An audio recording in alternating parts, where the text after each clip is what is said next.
Hello everyone and welcome to the Video Games for Fun weekly podcast. I am Viddy of Video Games for Fun.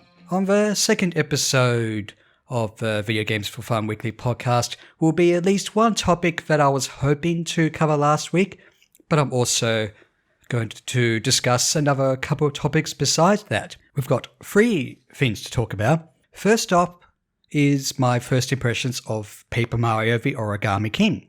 I've actually played it for a few hours. That's the first one.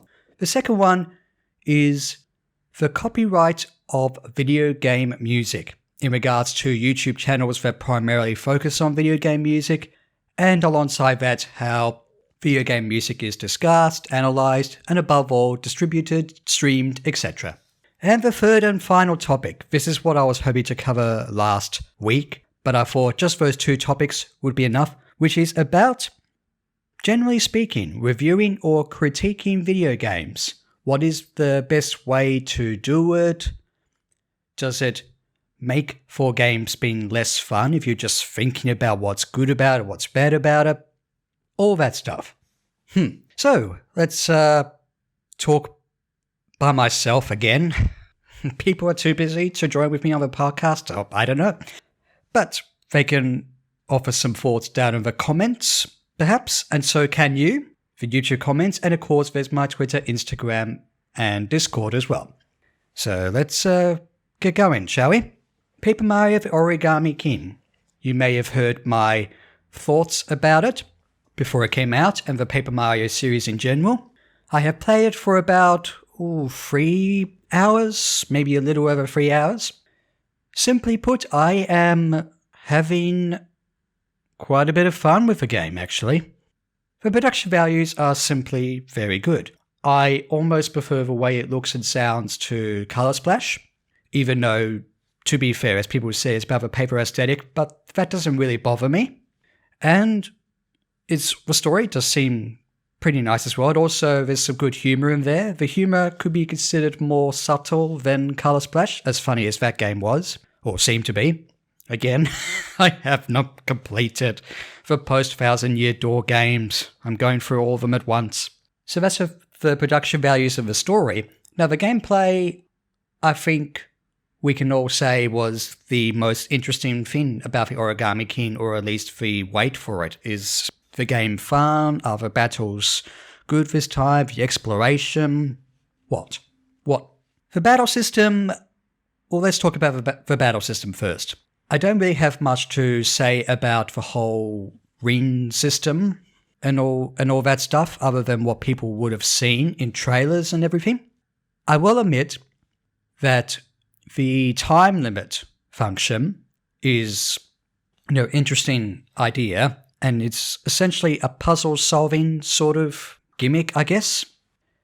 I may have noticed, and this maybe applies to my expertise in games such as Tetris Attack in terms of organizing very simple chains and combos.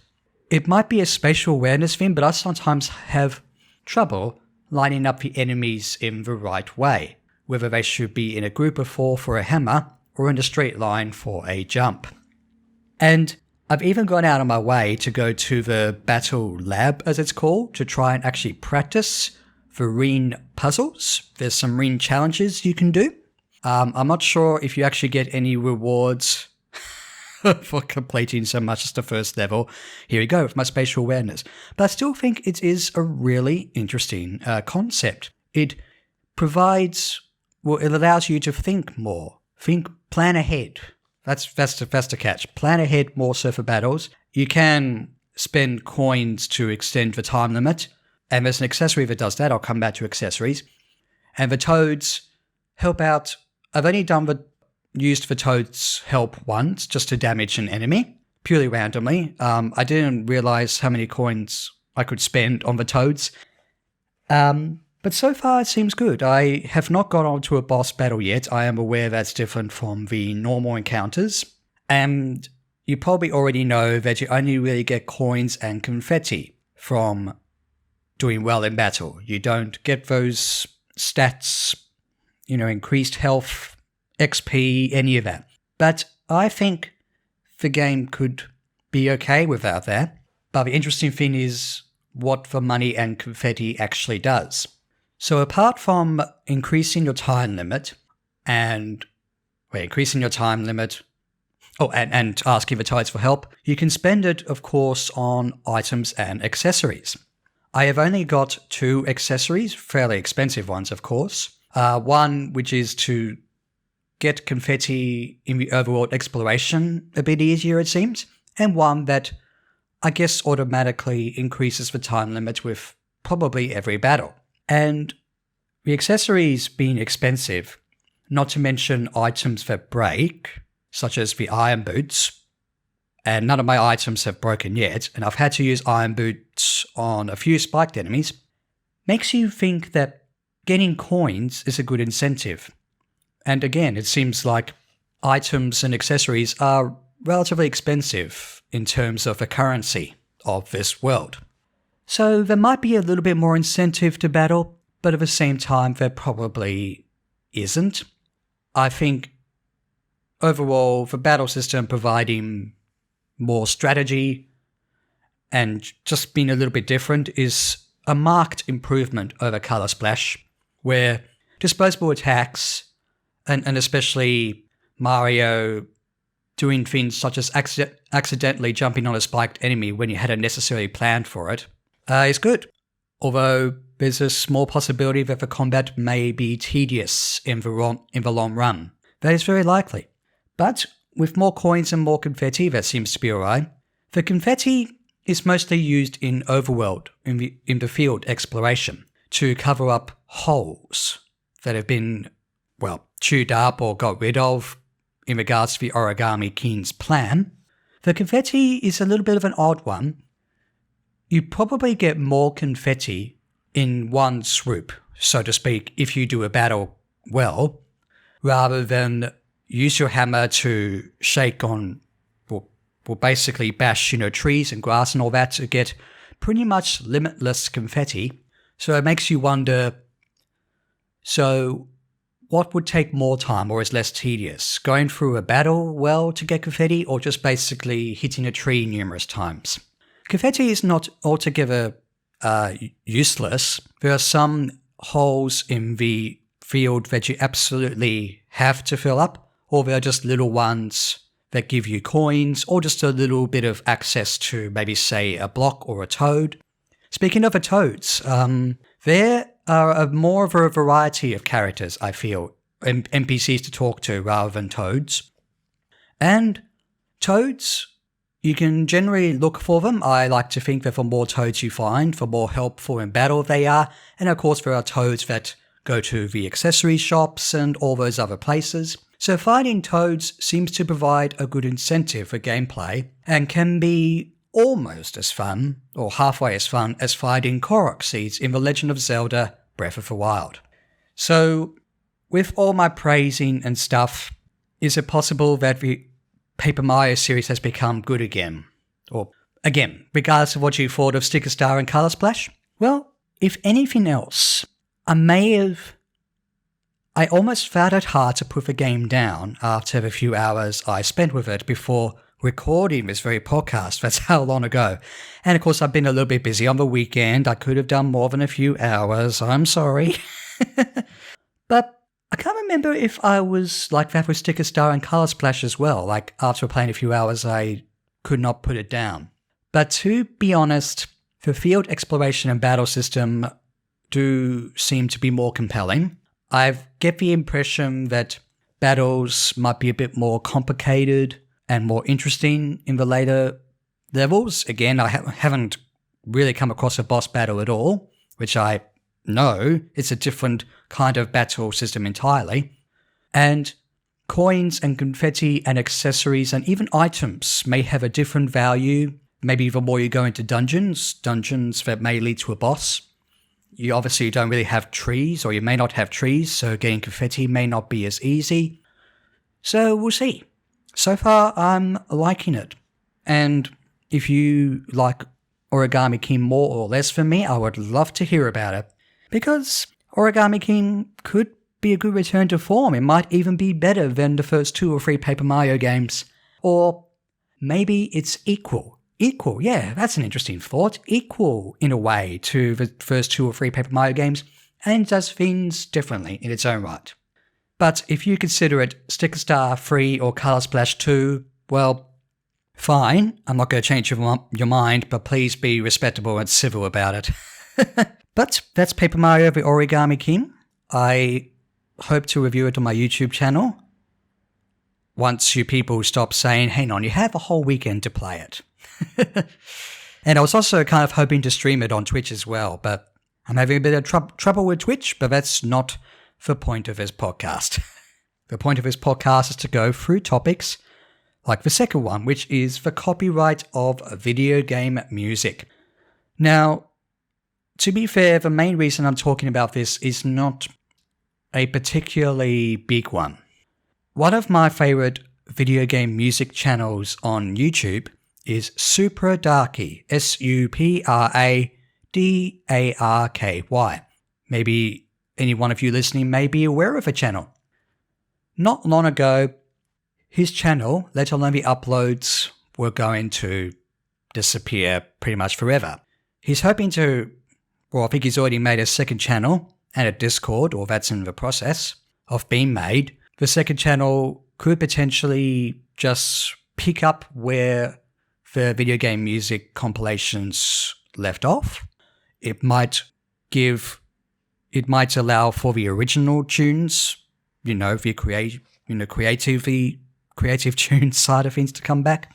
But I am one of many that will miss having the uploads of our video game music, including the playlists, like say the relaxing playlists, or the series of playlists as well, like for example the first 100 uploads and the next 100 uploads. For those of you who have seen Supradarky in the past or looked at the channel in the past will get the idea.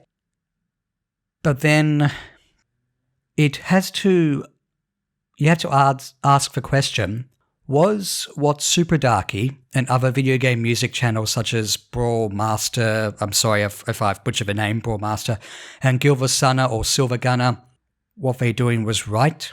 I am mostly unaware if they had monetized most of, if not all of the videos as a way of, one, trying to just basically make a living off YouTube, and doing the wrong thing, which is saying, oh, this music is mine, or this video is of my own music, or whatever, which is not true. Yet, the nature of video game music, it's a tricky beast. For one thing, I find that there's not a lot of video game music out there that is easy to find on an audio platform, CDs, streaming, you name it. That has changed, I want to say, fairly recently. If you go on Spotify, for example, you can listen to the soundtrack of the original Final Fantasy VII. I have listened to a number of Final Fantasy VII tracks on Spotify. Well, Spotify elsewhere, I actually don't have it. And it seems to have all the tracks from the opening up until, One Winged Angel, and the end credits and all that. And it would make sense if people have a YouTube video that is the music track One Winged Angel. Of course, Square Enix, maybe Nobuo Uematsu, whoever or whatever will go after that person or that channel.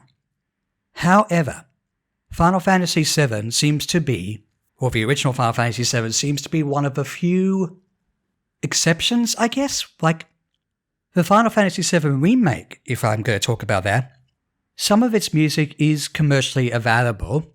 The deluxe edition I got for the Final Fantasy VII Remake, for example, came with a CD of 12 tracks from the game, and considering it contains tracks like the main theme and the battle theme and all that stuff, I've listened to that CD so much. Yet, all the other tracks that are not those 12, where can I listen to them? They were on YouTube for a time. Now they're not. Now maybe at this very moment, the Final Fantasy VII Remake soundtrack is on Spotify or some other platform, and I haven't really looked out for it. Or basically, it's can't let you do that, Star Fox, to go all Star Fox and Lylat Wars on you guys. Like, why? And forget the availability or distribution of video game music on YouTube or other platforms, at least by ordinary people like myself. The communities and discussions and nostalgia surrounding video game music and us analysing video game music, how it's effective to games. Most of the comments, all the comments on the Supradarky videos, they're going to go away now. Maybe some of them will be kept and put on the second channel, but the comments. Supradarky made pinned comments about what the analysis of the music track, the composer, what the game was like, anything you can imagine, and people were responding to that. Now the comments are going to go away at the same time as the videos. There's a community of people who love video game music just as much as I do, if not more so. We can talk about Nobuo Uematsu, David Wise, Koji Kondo, all those other composers and their valuable input to video games. Why take that away? Now here's the interesting part, and I probably should have said this at the beginning of my introduction to this topic. As I said, that the copyright or the nature of video game music is a tricky beast. I especially want to know more so from people who understand copyright of music, laws, anything of that nature more than me to talk about this. And maybe suggest a solution. For the solution may as well be, just play the game, and if there's any video game music CDs or whatnot you find, stream it, buy it, however you can. You may not get to really listen to the other Final Fantasy VII Remake tracks in isolation outside of the 12 tracks you got because you paid money for a good package of the PlayStation 4 game. But, yeah. And there's also one thing I can say about that in regards to channels being affected, and I'm not just talking about video game music channels, but also channels that review video games. Here's a shout out to you, the Nintendo reviewer, if you happen to be listening. He put up a compilation of summer-themed Nintendo music, or music from Nintendo games, or however you want to phrase that, and it's summer-themed. Well, of course that makes sense. And I actually asked him, why is there no music from Super Mario Odyssey? And he said, and I'm paraphrasing here, because mostly with Nintendo games, or mostly with contemporary Nintendo games, Nintendo will come after you, or whatever. Yet, I have done video game music compilations on YouTube, and not just Nintendo ones, but usually a variety of tracks or different genres, what have you. And I did a summer beach-themed one several months ago, and I included the music from the beach, or Bubble Kingdom, whatever it is, from Super Mario Odyssey. And to the best of my knowledge or memory, no one went after that video. No one. And I have a lot less subscribers than the Nintendo reviewer at this point. Are they going after bigger channels? Like, seriously, Nintendo or certain composers, it's all or nothing. Why does the Nintendo reviewer have to be seemingly punished for putting up a Super Mario Odyssey track when I don't? And again, this is all tricky. Like, in one of my compilations, I put up the Glass House music from Machinarium. Great soundtrack, by the way. And it turned out that someone else had largely used that track in one of their own, I guess, rap songs or something of that nature. Now, I actually don't really know if he used it without permission or anything like that, but it sounds like it was a commercial song, probably using the Glass House music with permission, and as such, me putting up the Glass House music amongst all the other video game music tracks in that one video, it wasn't like a strike or anything particularly bad. It was just basically saying you can't monetize this, or I think maybe when you play the video, the money goes to that person or that company, whoever. And of course, at this moment, I can't even monetize my videos, so I'm not fast. But why? Another commercial song, possibly even music video, used the water tune from Super Mario 64, Dire Dire Docks, or Jolly Roger Bay, whatever it's called. And other people were like, who have also said in the comments of the video that contains that song, not the water tune, but the song that has the water tune added to it or something. Excuse me, I just happened to put on the Super Mario 64 water music. Can you rectify this, or can I talk to you about this, or something along those lines? But maybe I am the Nintendo reviewer and so many other people on YouTube, maybe more specifically YouTube, can't do anything like put up the water music from Super Mario 64. And not just because it's in that song, but because Nintendo and Koji Kondo would say something like, "Can't let you do that, Star Fox." So that's just a bit of a ramble, if you like, on video game music. I'm really curious to know from people who understand copyright and law and music stuff more so to offer their thoughts. Or are you like me and going, "We'll miss you, Supradarky," or "How did Brawlmaster, Gilversana, Silver Gunner, all those people come to be affected? It's not fair." But I can only end this topic by saying, on my YouTube channel, Video Games for Fun, I am not going to be doing video game music compilations anymore. I just cannot risk it. As for reviews, well, we'll see. I've mostly been fine with music in reviews because it's hidden behind my voice, probably a bit of a fair use thing. Even just using the sounds from the actual footage itself but turned down might certainly reduce the editing time a lot. But you get the picture. Hopefully you also get more so the picture of how much I and so many others love video game music and like talking about and listening to it. Please put up more of the Final Fantasy VII Remake tracks, maybe not on YouTube, but on Spotify or something so we can listen to it. Or maybe at this very moment it already has, but to the best of my knowledge, I've got the 12 tracks from Final Fantasy VII Remake, and the original Final Fantasy VII is there to listen to on Spotify, which is great. Gotta love a Final Fantasy VII soundtrack.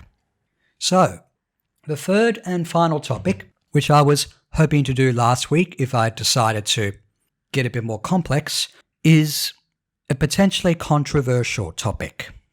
Very controversial, in fact. It's about game reviews. One of the main reasons, or my general thought patterns in regards to this, goes back to a game that I actually haven't played and will hopefully do so at some point. It's The Last of Us Part 2. No spoilers for The Last of Us 2, not just for me or anyone else listening, please.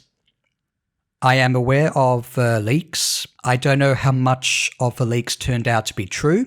I do know that a lot of people responded to the leaks and realized that it was better to cancel their pre-orders or something, or just not buy the game outright. Yet, the game came out not long after the leaks, we could say, and the professional reviews, if you want to say that, were pretty much positive, averages of 9s and 10s, claiming it to be a masterpiece. Absolutely amazing. Oh my gosh, you have to play it. But it's a good possibility that they may have only played the earlier hours of a game, maybe a bit later than that. There's all that talk about how much of the footage of a game you can include in a video review, or is it quite simple to say that they were paid, by Sony or Naughty Dog or whatnot to not say a bad thing about the game? Maybe more so after the leaks, to try and convince people who saw the leaks that this game was good. Well, maybe you people have not read or watched the reviews. You want to form your own opinion. You've also played the first Last of Us game, and you've been waiting for the sequel for so long, or in my case, not terribly long. I only played the first Last of Us game fairly recently.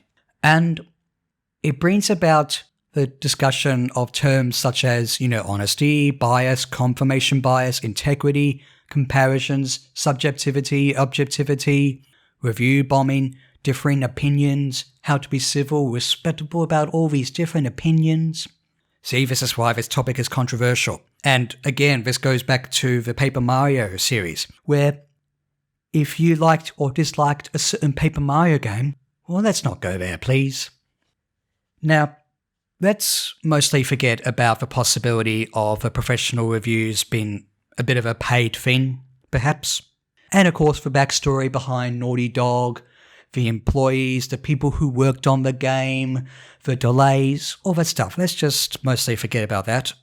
And let me know what you think of The Last of Us Part 2 without any spoilers down in the comments. But lead on to the best way to review a game or the best mindset for it. First of all, well, I shouldn't say first of all, but recently I saw a video where a few videos were covering very in-depth most of, if not all, of the Paper Mario games. And these reviews, understandably, were more so almost retrospectives because the games have been out for years or whatever, that they were very in-depth and they were over an hour long on average. An hour-long review of an old Paper Mario game or a Paper Mario game that came out a few years ago, whatever. Wow. Whereas at the moment, my reviews only average to being between, 5 to 15 minutes. My Persona 5 review was 20 minutes long because there was a lot of content in it. Could I have talked about Persona 5 for an hour? Possibly. The interesting thing about the length is I get the impression it was probably going bit by bit in terms of not just all the topics, but also the levels one by one in terms of progression. So like you start the game, this is how it seems to be at first. This is level 1, this is level 2, this is level 3. Cover it in depth. How does the game progress? How does it focus on gameplay mechanics? How does it introduce them?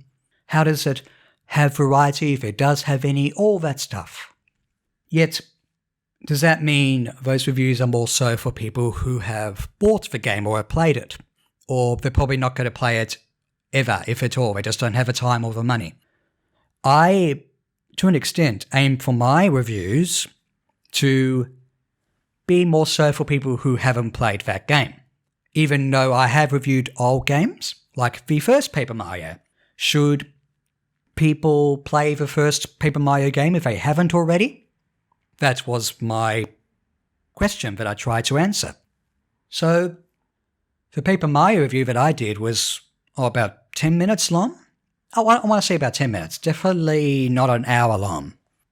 So, maybe review length is not really an issue. There we go, rambling again. But it's still about what you say and how you say it. And if there are nitpicks you have with a review, it's best not to try and spend too much time focusing on the nitpicks, obviously. Like, if one of your nitpicks, and I mean, seriously, a nitpick, is the title of a game, you shouldn't talk about the title of a game for very long, should you? Or maybe some of the baffling, almost humorous logic with a game's story or gameplay mechanics. Like, that would never happen in real life, but it's a game. Of course it's not real. Mostly. So, does this mean that when we're analysing a game so thoroughly, is a game potentially not that fun? We're analysing it. We're not just doing what most people do with their games, which is, they start a game and they spend however long with it, maybe even complete it, and they either had fun with it or they didn't. That's just simply how gaming has been for the ordinary consumer. They just simply, get a game and just play it, maybe to the end, and they either have fun with it or they don't want to review it. Then again, we've got social media now where we can say in so much as one tweet, Paper Mario the Origami King is a great game or it sucks. We can take to social media to talk about the Origami King in ways that wasn't thought possible years ago when magazines and other things would cover even Nintendo 64 or PlayStation 1 games. I have fond memories of looking at magazine reviews of Nintendo 64 games like Conker's Bad Fur Day, Banjo-Tooie, you name it. So, is that an interesting thought to have? Like, could a game be less fun if I'm analysing it? Or if there's a game that I absolutely love or I think is a lot of fun and people point out the flaws with it that I may not have necessarily noticed, I'm like, oh, I didn't notice that, or I'm thinking differently about this. Is the game not as fun?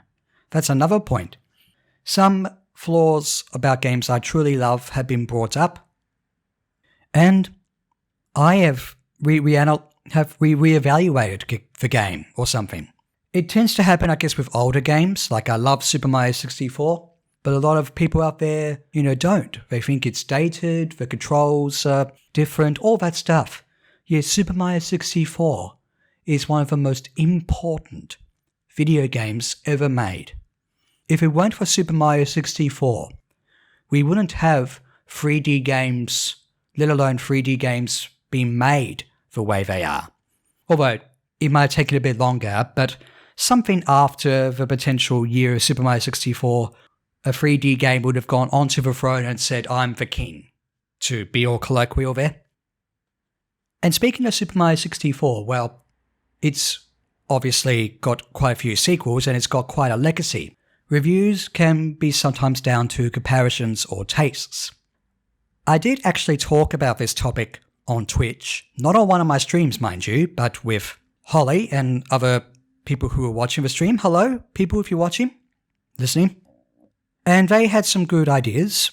It's like what I was saying before in terms of analysing the game instead of just simply having fun, playing, pressing buttons, figuring out what to do.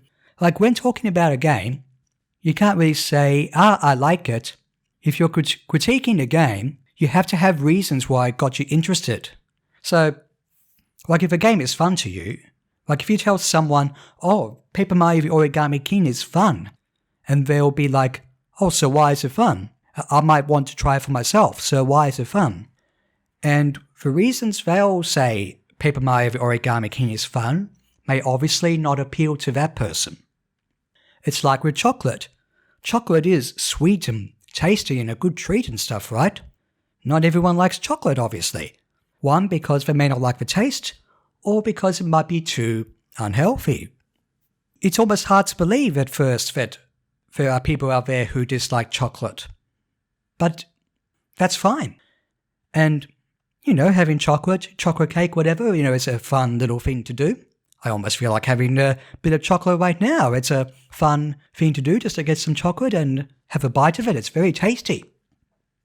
Overall, I will play The Last of Us Part 2 eventually. And before you say, oh, please don't spend $60 or whatever in terms of currency on it, please.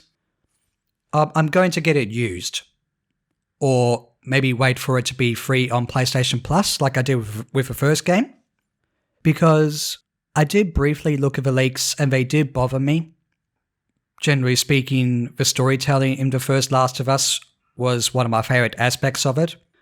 And it does seem like the story of The Last of Us Part 2 may not necessarily be as good.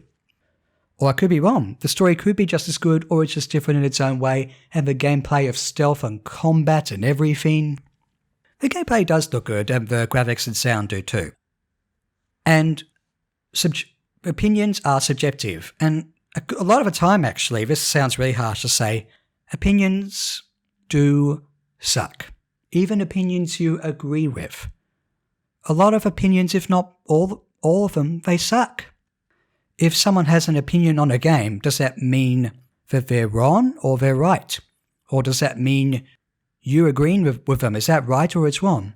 Maybe, almost philosophically speaking, no one's opinion about a game is right or wrong. It's just what they thought. And if you agree with it, and maybe you have a shared interest over a certain game, then that's great.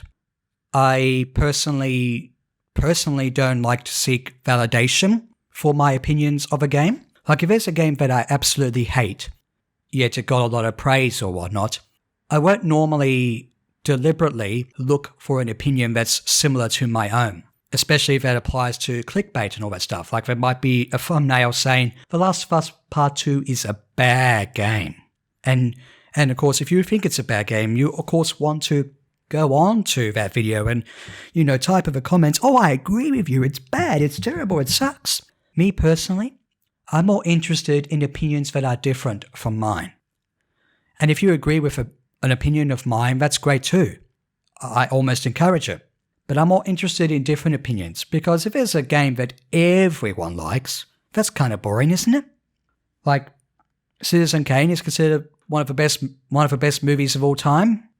Not everyone thinks that. If everyone on this planet thought that Citizen Kane was the best movie ever made, then that's boring. That is boring. And that's a Captain Obvious thing to say in regards to that and the overall topic, but it's boring if that happens. Variety is the spice of life. Sure, food can apply to that as well. Like if someone has a favourite food and they want me to make something, then they would hope that it's their favourite food. Or they might be open to trying new foods. As long as it fits within their diet, of course, or their preferences for being vegetarian and stuff. Just be aware of terms like honesty, bias, confirmation bias, integrity, comparisons, subjectivity, objectivity. Should The Last of Us Part 2 have been review bombed by the ordinary consumer? I honestly don't know. I get the impression that there are people out there who have not even played it or had not played it and said it's a bad game. No. You should try and play it for at least a few hours. And like you say, with a game, a book, a film, I could not get past the opening bits. It was terrible. It was boring. I did not like the characters. I did not like the message of The Last of Us Part 2. It's probably even too depressing for a time like this, with what's happening in the world. That's a valid concern. I can't help wondering if The Last of Us Part 2 is too depressing. And we need some more fun, bright, colourful game like Paper Mario the Origami King. Paper Mario the Origami King is not depressing. It's got tiny dark moments, I'll say that.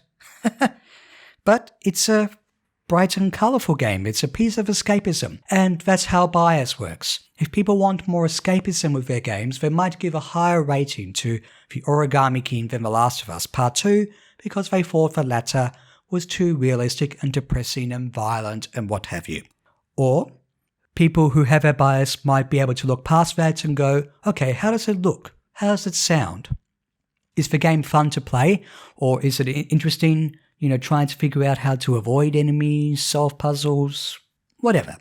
It's a controversial take, game reviewing, whether you're a professional or not, and it's one that is hard to talk about, sometimes without being civil or kind or respectable. But like I said, I want to hear differing opinions. Differing opinions on this podcast perhaps, but differing opinions on games that I might like or dislike differently to you. I like Origami King, you might dislike it. I dislike Origami King, you might like it. That's great. Maybe just make an hour-long review basically saying the title of a game sucks. I'm sure people in their right mind don't do that. We're all humans at the end of the day. And at the end of the day, that's the end of this podcast. Episode 2 of the Video Games for Fun weekly podcast. If you are retrospectively listening to it audio only, because at this moment I still haven't looked at the audio platforms, there is my YouTube channel, Video Games for Fun, ViddyOGames for Fun. Yeah, Video Games for Fun, all one word. There's also the secondary channel, ViddyPlays, which is actually very close to starting up again. There is also my Twitter, Instagram, and Discord, and the YouTube comments of this video if you want to offer your own opinions or suggest topics for the next podcast. Because I can almost see at this moment, considering I was hoping to talk about game reviews last week, that I might actually be a tiny bit dry for next week's topics. Please suggest some. And more importantly, hope you are safe and healthy and well and everything, and have a good day or night or whatever it is. Enjoy your games. Bye for now.